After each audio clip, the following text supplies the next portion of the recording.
तो सहारनपुर से एनएसडी का सफर कैसे तय हुआ? सहारनपुर से एनएसडी तक का सफर ट्रेन से तय हुआ। हिंदुस्तान में उतना क्वालिटी काम नहीं हो पाता क्योंकि everybody is just force to meet the deadline. बहुत वाहियात क्वालिटी है हमारे कंटेंट की। Inamul Haq as an actor अपने आप को कैसे देखते हैं? After every film I can give myself कि मैं अभी 10 में से 1 या 0 देता हूँ। Then I have to achieve till 7, 8 and 10 तक कभी नहीं पहुँच पाता। ऐसे कोई एक्टर्स हैं जो आपको बहुत इंस्पायर करते हैं? मुझे कोई इंस्पायर नहीं करता। मेरा इंस्पिरेशन मैं खुद हूँ, मेरा कंपटीशन मेरा खुद से है। बच्चन साहब, भारी भरकम आवाज़, जब उनके लिए आप डायलॉग्स लिख रहे थे तो कोई प्री कंसीव्ड नोशन था? ऑलरेडी पहले से प्री ऑक्यूपाइड नोशन था कि सब कुछ ऐसा इसी स्पेस में होना है। और डेफिनेटली बच्चन साहब महानायक हैं, तो उनके लिए लिखना अपने आप में एक बड़ी खुशी की बात थी।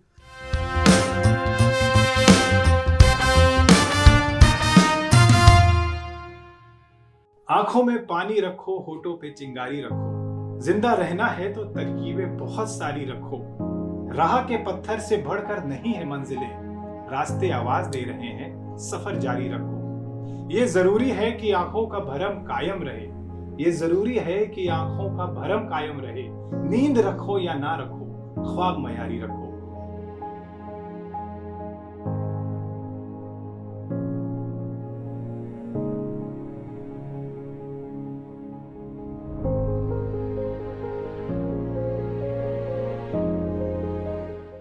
नमस्कार, मैं हूं रिदम दत्ता और आप देख रहे हैं रिदम ऑफ लाइफ। राहत इंदौरी साहब की ये मशहूर नज्म हमारे आज के फनकार के लिए है।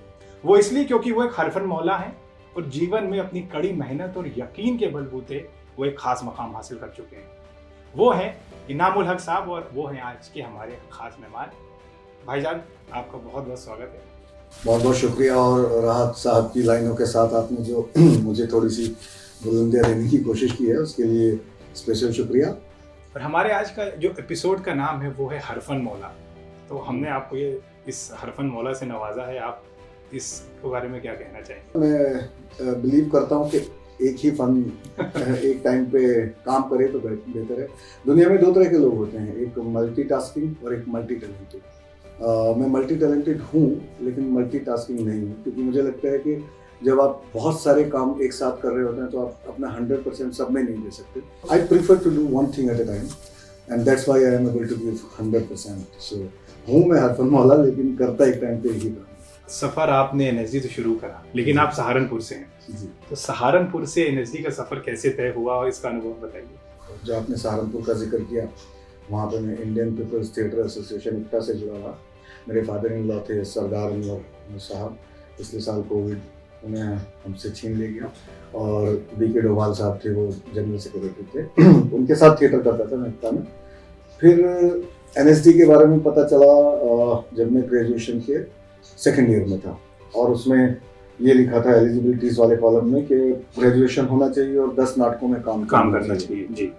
तो उस दिन से मेरा सिर्फ एक ही फोकस था कि मुझे ग्रेजुएशन कंप्लीट करना है और 10 नाटकों में काम करना है। By the end of my graduation 3rd year I just completed my 10 plays और आप ये किस साल की बात कर रहे हैं? This is basically I did my graduation in 1997, 97। फिर मैं जब ये हो गया तो मैं पहुंच गया अपना सब कुछ लेके एनएसडी। लेकिन जैसा आप सोचते हैं हमेशा ऐसा नहीं होता। So I was rejected in my first attempt at NSD। Yes। I was so confident that time कि क्योंकि मैंने उसके अलावा फिर कुछ सोचा ही नहीं था, तो I was so confident कि मैं जाऊंगा और वो बाहें फैलाए बैठे हैं और मेरा स्वागत करेंगे और आओ, एनएसडी सिर्फ आपके लिए बना था। सो पहुंचे वहाँ, मतलब इंटरव्यू दे के जब लोग आ रहे थे पसीने से तरबतर और पता नहीं क्या पूछ लिया, तो और सब कोई 5 मिनट में बाहर आ रहा, कोई 10 मिनट में आ रहा। मेरा 45 मिनट चला था, बट इसके बावजूद मैं नहीं हो पाया। Then I went back to Lucknow. वहाँ पे एक दूसरा इंस्टीट्यूट है, भारतीय रंग नाट्य। आई ट्राइड दैट ऑल्सो, वहाँ भी नहीं हुआ। फिर एनएसडी और बीएनए ने एक कोलैबोरेशन में एक वर्कशॉप किया था जिसमें यूपी के ही कैंडिडेट्स आने थे। So I was one of the 12 candidates को सिलेक्टेड। तब से उम्मीद जगनी शुरू की नहीं है, और हर चीज़ का एक वक्त होता है, हर चीज़ का एक टाइम होता है, हर चीज़ का एक प्रोसेस होता है। So I took it as a process कि चलो हाँ ठीक है, तपते लोहा बनेंगे। तो उस वर्कशॉप में मैं सिलेक्ट हुआ और उसी में मेरा प्ले फिर बाद में फाइनली मेरा और एक मेरे दोस्त अजहर हुसैन, उन्होंने हानुश किया था, मैंने इंस्पेक्टर मातादीन चांद पर ये प्ले किया था। Next year I was not so optimistic. मैंने लास्ट डे पे फॉर्म भरा, दोस्तों ने कहा कर रोते गया, तो ऐसे ही किया और हो गया।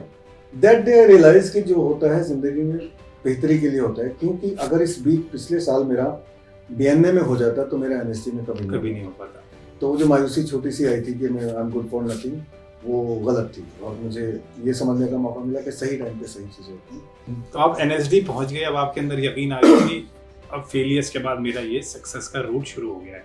नहीं, वहां से आप बॉम्बे कैसे आए, बम्बई कैसे आए, जी, और बम्बई आने के बाद ऐसा क्या बदलाव आपको अपने अंदर नजर आया? So NSD was a very wonderful learning platform for me, but simultaneously it was a platform to make me realize that how I am as an actor. For example, मेरे फादर इन लॉ आते थे NSD, मेरा हर काम उन्होंने देखा, मेरे सारे play देखे हैं सब वैसा, और हर बार जब भी वो आते थे मेरा परफॉर्मेंस देखते थे, चाहे वो सीन वर्क हो या प्ले हो, हर बार वो ये बोलते थे कि पहले तुम बेहतर एक्टर थे। इट मीन्स मतलब लास्ट मंथ में इससे बेहतर एक्टर था और उससे लास्ट मंथ में उससे भी बेहतर एक्टर था। So what's happening?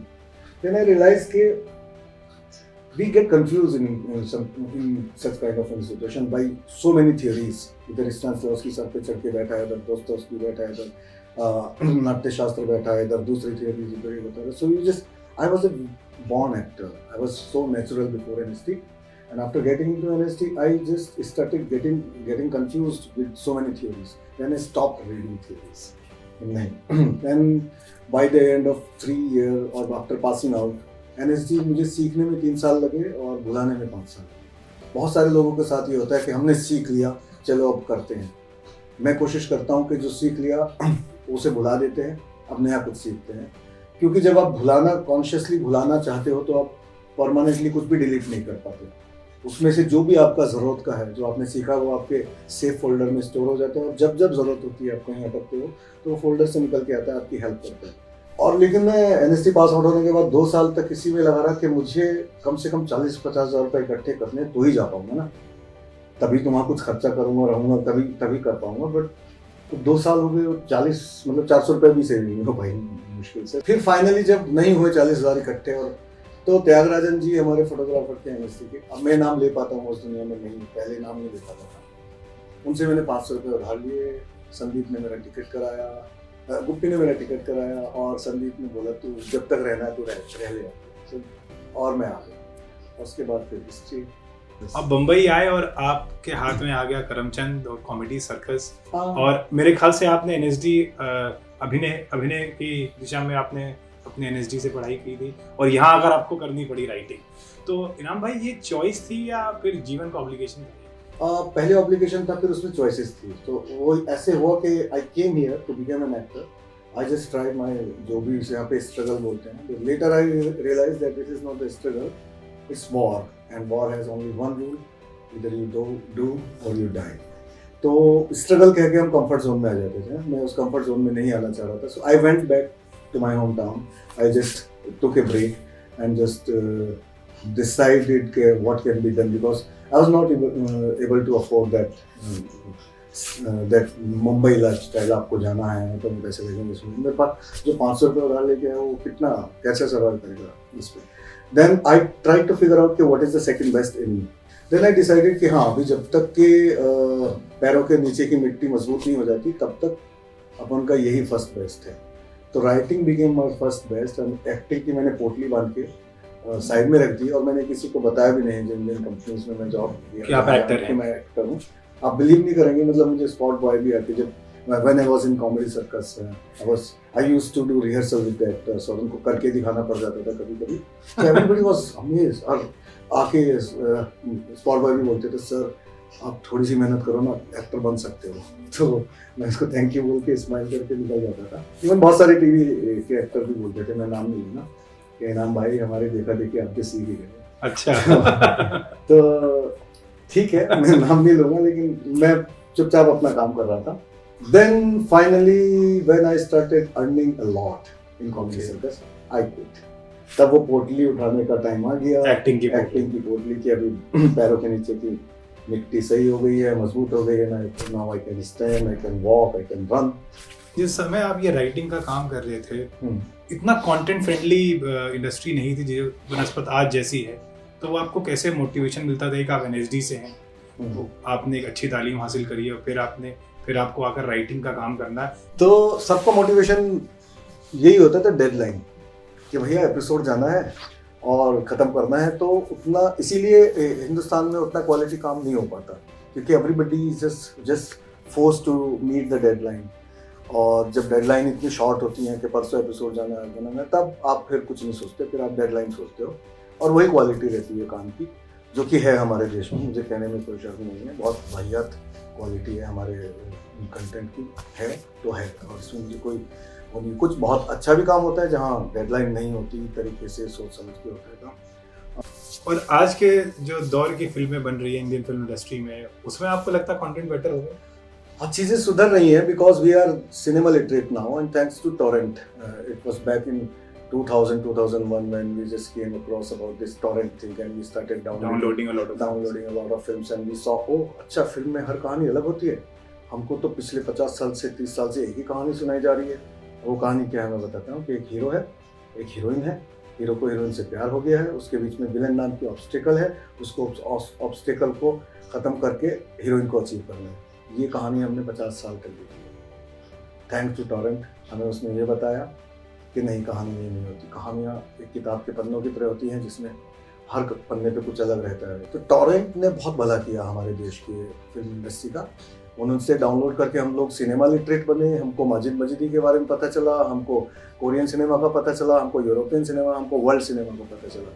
तो उसी का फिर अब एक्सटेंशन ही आपके OTT प्लेटफॉर्म है, अब नेटफ्लिक्स है, अमेजन प्राइम है, आप दुनिया भर का कंटेंट देख रहे हैं।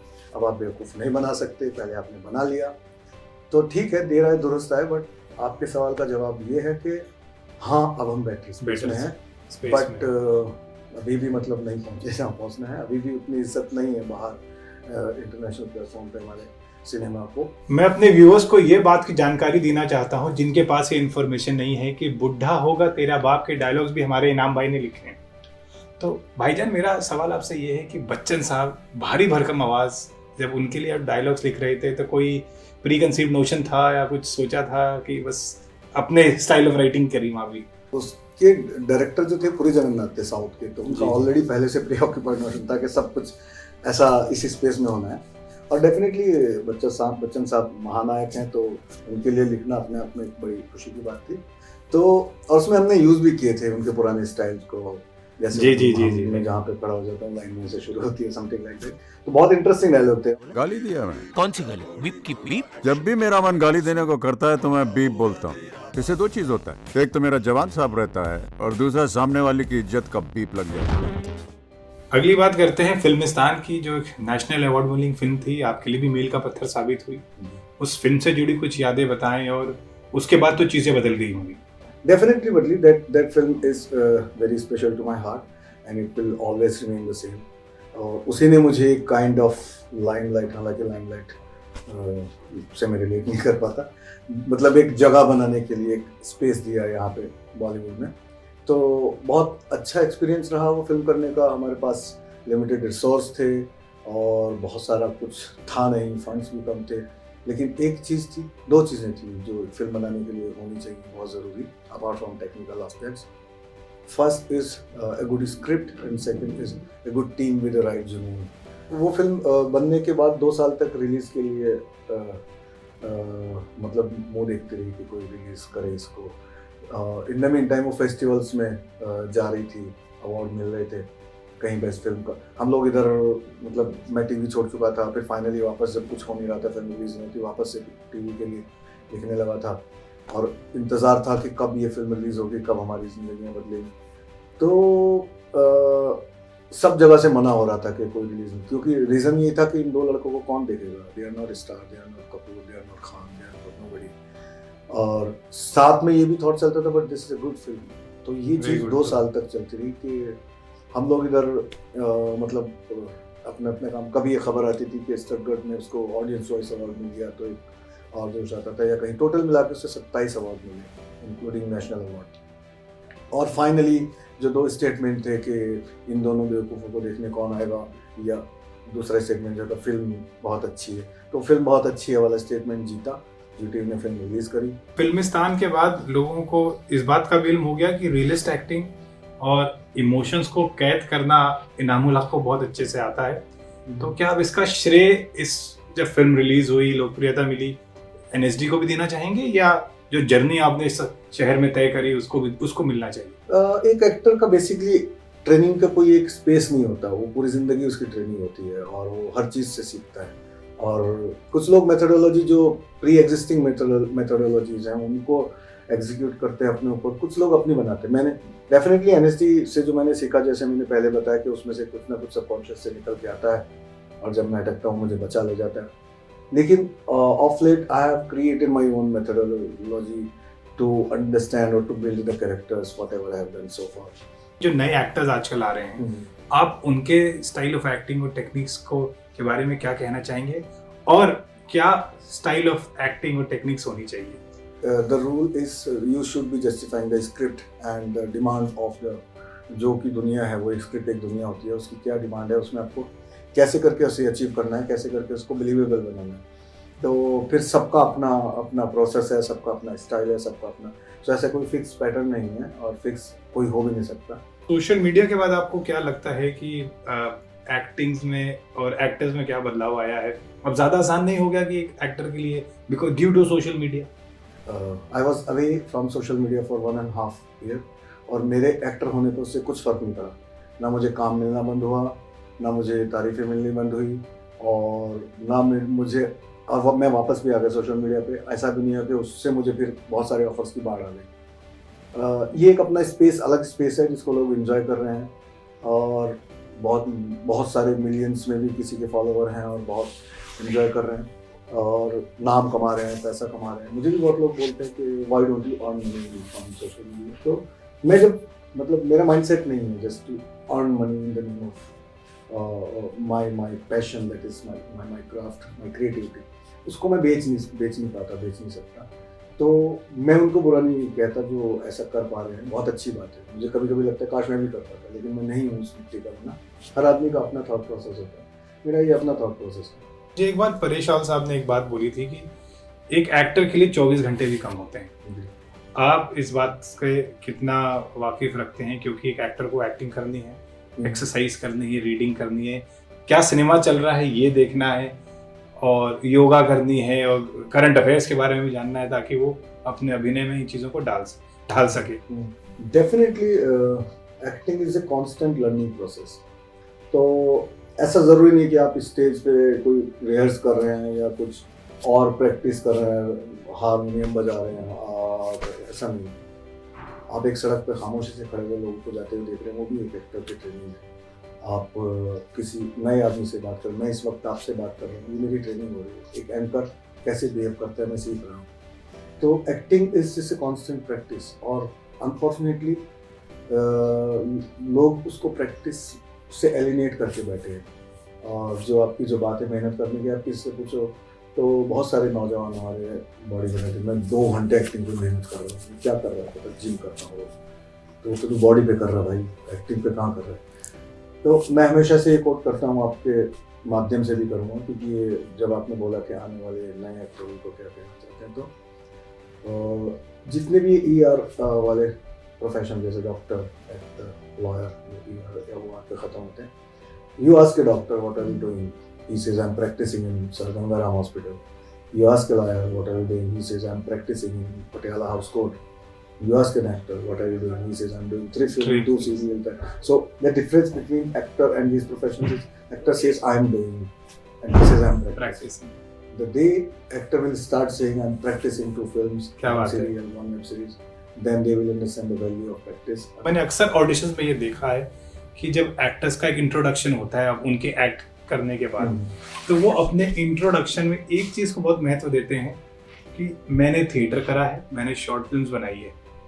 तो ये महज कहना एक बात इंट्रोडक्शन में, क्या उनको काम के करीब ले के जाता है, या एक तरह का ट्रेंड है कि कुछ नहीं है तो बस चलो ये कह देते हैं कि हमने थिएटर करा हुआ है? ये गारंटी नहीं है कि उससे उन्हें काम मिल जाएगा। हाँ, उसमें कंसिडर किया जा सकता है कि हाँ ठीक है भैया थिएटर किया तो थोड़ी डेप्थ होगी और फिल्म बनाई है तो थोड़ा थॉट प्रोसेस होगा, लेकिन आप अगर इन टोटलिटी में रेशियो देखो, जितने भी लोग टीवी में या इसमें काम कर रहे हैं, मुझे नहीं लगता कि उनमें से मतलब maximum they are not train from any school, they are not made any short film but they are doing good. ये एक जो प्रॉब्लम है वो जो थॉट प्रोसेस आया बेसिकली वो कंफर्ट जोन से आया है, like stereotype casting in Bollywood कि अच्छा हाँ ये पंडित जैसा लगता है इसको बुला लो, तो पंडित जैसा लगता है तो पंडित जैसा रोल दे दिया, ये हाँ ये पुलिस जैसा लगता है तो पुलिस इसको बुला लो। So there is a kind of type casting, they don't want to imagine कि ये पंडित जैसा लगता है लेकिन ये पुलिस जैसा भी लग सकता है, लेट्स ट्राई। LLB2 के पंडित जी जो शास्त्रार्थ करते हैं या एयरलिफ्ट के जो मेजर हैं जो अक्षय कुमार से बात करते हैं, Inamul Haq as an actor अपने आप को कैसे देखते हैं? क्या वो अपने आप को एज अ राइटर से बेहतर देखते हैं? मेरा फर्स्ट बेस्ट एक्टिंग है तो definitely I am better as an actor and I am good at as a writer.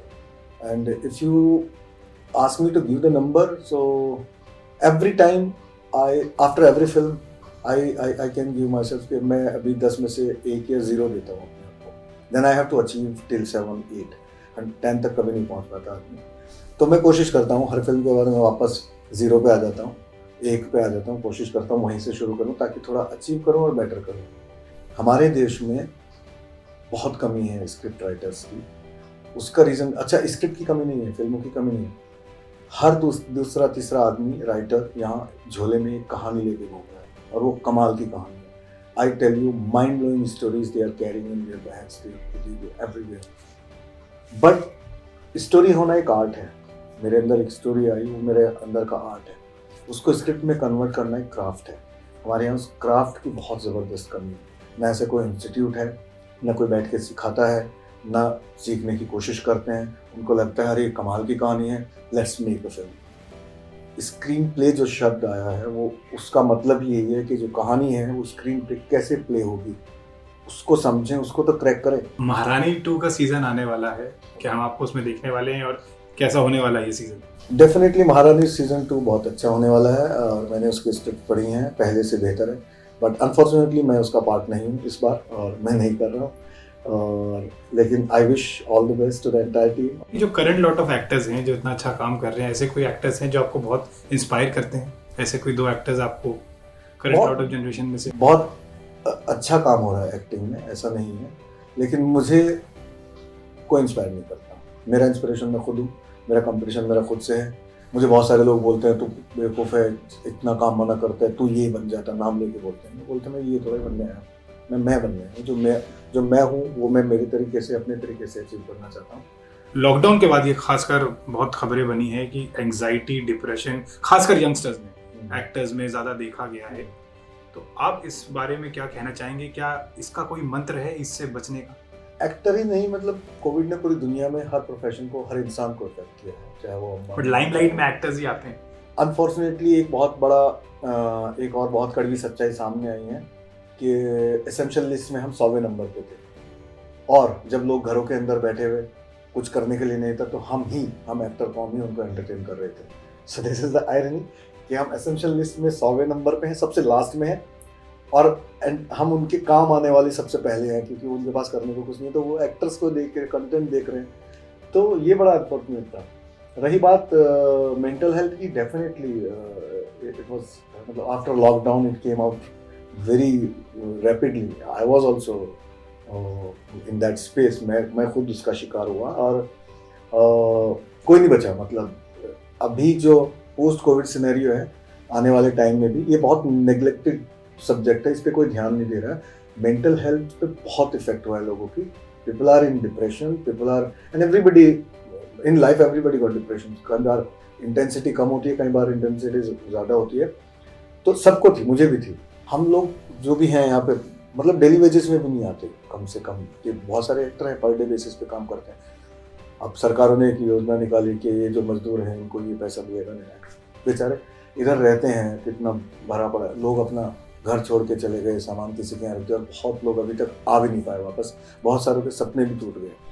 तो डेफिनेटली हुआ है, असर हुआ है। तो I wish them all the best कि इसके जो भी सपने हैं वो सपने उन्हें पूरे करने के लिए दोबारा से वजह मिले, मौके मिले, प्लेटफॉर्म मिले और सब अपने अपने सपने पूरे करें। 10 साल बाद हमारे viewers Inamul Haq as an actor, as a writer को कहाँ देख रहे हैं, वो खुद अपने आप को कहाँ देख रहे हैं? मेरा पंचवर्षीय योजना होती है, जैसे पिछले पंचवर्षीय योजना में मेरा ये था 2015 से 20 में मुझे कान में रेड कार्पेट वॉक करना, वो मैंने कर लिया था। इस अगले पंचवर्षीय योजना में मेरा है कि मुझे 3 इंटरनेशनल फिल्में करनी है, तो मैं कर लूँगा। तो वो रहता है कि अब वो जो पाउलो कोएल्हो साहब की भी लाइन है कि जितनी शिद्दत से मैंने तुम्हें पाने की कोशिश की है, हर जर्रे ने मुझे तुमसे मिलाने की साजिश तो की है। आप सोचते हो, कोशिश करते हो, चाहते हो, आप चीज़ें हो जाती हैं। तो अगले 5 साल में मेरा यही है कि मैं थोड़ा सा इंटरनेशनल से भी मेरा हॉलीवुड में उतना ज़्यादा इंटरेस्ट, वर्ल्ड सिनेमा में बहुत अच्छी खूबसूरत कहानियाँ बन रही हैं। Iranian cinema, Korean cinema, Spanish cinema, German, French and definitely Hollywood also. भाई dialogues writing, screen play writing, फिर एक्टिंग, सक्सेस, फेलियर, अपने करियर के इन पड़ावों के बीच आपकी रिदम ऑफ लाइफ क्या है और क्या रहेगी? मेरी रिदम ऑफ लाइफ है चलते जाना, नो मैटर व्हाट। क्योंकि मैं एक कोट सुनी थी कि going slow is always better than standing still. आप भले ही धीरे चल रहे हो लेकिन आप कहीं तो जा रहे हो, कहीं तो पहुंचोगे। तो मैं कभी रेट रेस में नहीं रहा हूँ, मैं बहुत तेज़ नहीं भाग पाता, मेरी नेचर नहीं है, लेकिन मेरी रिदम है चलते जाने की, मैं चले जा रहा हूँ।